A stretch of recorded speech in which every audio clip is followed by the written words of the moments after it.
نحمده ونصلي على رسوله الكريم اما بعد فاعوذ باللہ من الشیطان الرجیم بسم اللہ الرحمن الرحیم۔ التحیات کے بعد ہم دعا پڑھتے ہیں اور دعا کے بعد ہم دائیں بائیں سلام پھیر لیتے ہیں۔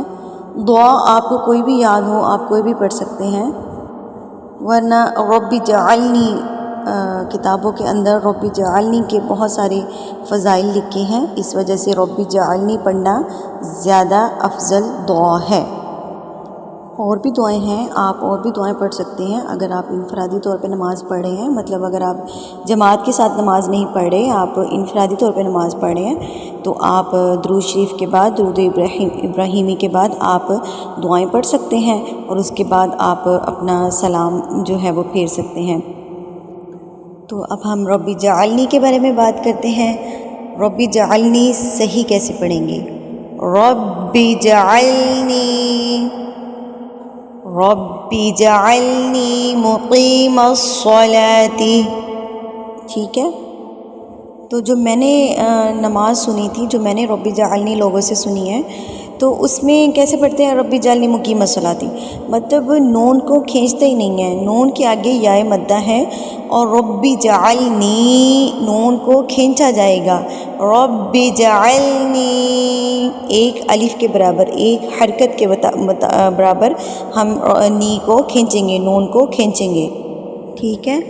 رب جعلنی مقیم الصلاۃ، اب یہاں پہ کیا پڑھے ہوتے ہیں؟ صلاتی، صلاتی، ٹائم ہی نہیں ہے، جلدی بہت ہوتی ہے، بس جلدی جلدی سے نماز پڑھ لیں ہم لوگ۔ لفظوں کو دیکھیے، اس میں یہ جو غلطیاں ہوتی ہیں یہ مطلب کو چینج کر دیتی ہیں، ٹھیک ہے؟ یہ حرام غلطیوں میں شمار ہوتی ہیں۔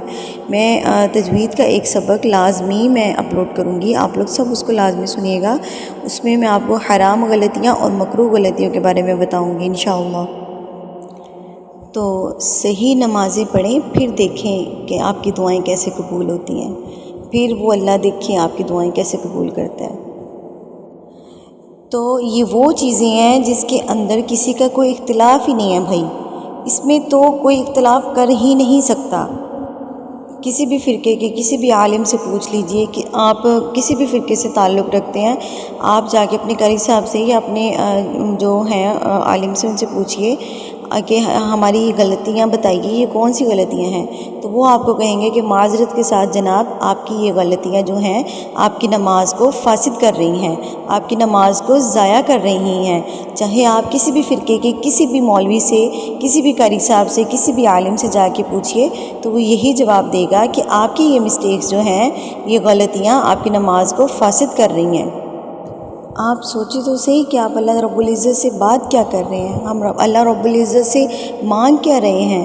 ہم نماز تو خود پوری ایک دعا ہے، ہم لوگ دعا کی حالت میں ہوتے ہیں، اور جب ہمیں مانگنا ہی ٹھیک سے نہیں آ رہا، ہماری نمازیں ہی فاسد ہو رہی ہیں، تو پھر اللہ وہ ہماری بات، ہماری دعاؤں کو کیسے قبول کرے گا؟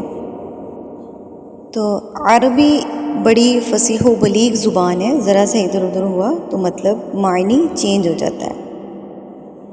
یہی چیزیں میں نے آپ کو اپنی پہلے بھی بتائی ہیں، پہلے ویڈیوز میں بھی آپ کے ساتھ شیئر کی ہیں۔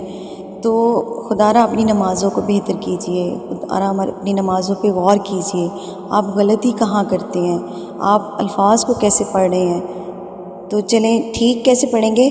رب جعلنی مقیم الصلاۃ، لاتی کو آپ دو حرکت کے برابر کھینچیں گے، مقیم الصلاۃ، صلاۃ ہی نہیں ہے، صلاۃ ہی نہیں ہے، اس کو ایسے مت پڑھیں۔ وَمِن ذُرِّيَّتِي، یہاں پر بھی تی کو کھینچیں گے، کتنا؟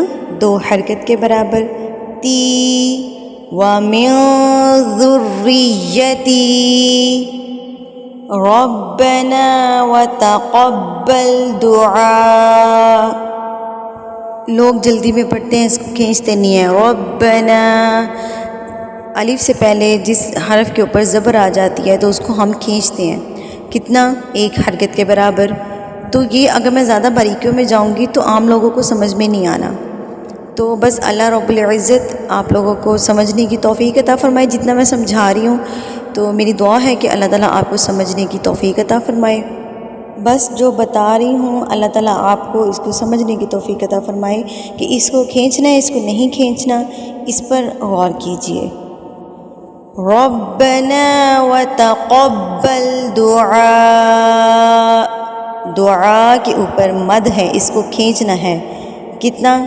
4 حرکات کے برابر۔ دعاء ربنا اغفر لی ولوالدی، فر لی، ربنا اغفر لی، لی کو کھینچنا ہے 2 حرکات کے برابر۔ ولیوالدی، واو کو آپ نے ہونٹوں کی گلائی سے ادا کرنا ہے۔ والی واو کو کھینچنا نہیں ہے، پہلے والے واو کو آپ نے کھینچنا نہیں ہے، دوسرے والے کو کھینچنا ہے۔ ولیوالدی وللمؤمنین یوم یقوم الحساب، وللمؤمنین، مؤ کو جھٹکا دیں گے، مؤمنین، یوم یقوم الحساب۔ صحیح طریقے سے کیسے پڑھیں گے؟ رب اجعلنی مقیم الصلاۃ ومن ذریتی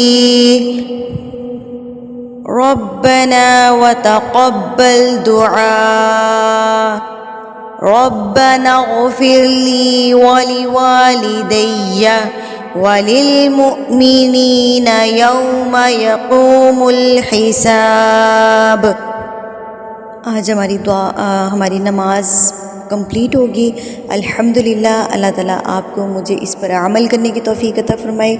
اگلی انشاءاللہ اب ہم دعائے قنوت میں آپ کو سکھاؤں گی انشاءاللہ، جو ہم لوگ نماز میں پڑھتے ہیں عشاء کی نماز میں، اور انشاءاللہ اگلا سبق ہمارا ہوگا دعائے قنوت کا۔ دعاؤں میں یاد رکھیے گا، لائک سبسکرائب لازمی کیجیے گا۔ وآخر دعوانا ان الحمدللہ رب العالمین۔